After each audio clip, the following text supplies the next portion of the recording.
Hey everyone, Pamela Curtis here. Welcome back to my channel. I hope you all had a wonderful holiday season.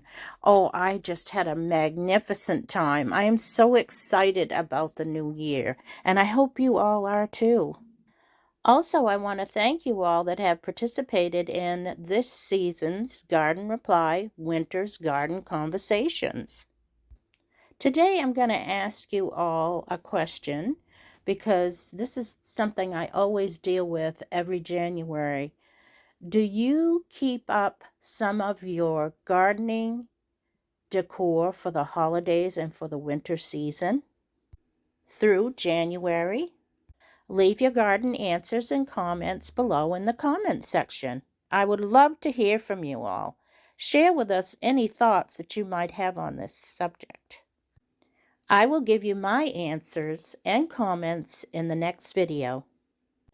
An update on the gardens. We did receive a little bit of snow, just enough to cover and brighten things up. The temperatures have been very cold, and with very little snow, we definitely can feel it. And the ground is completely frozen, as I mentioned in my previous video, so there's no way that I can do any planting. But there are plenty of things to do to prepare for the next season, and I will get into that in the other videos ahead. A recap on the next video, I will answer the question and also give you an update on the gardens as they stand.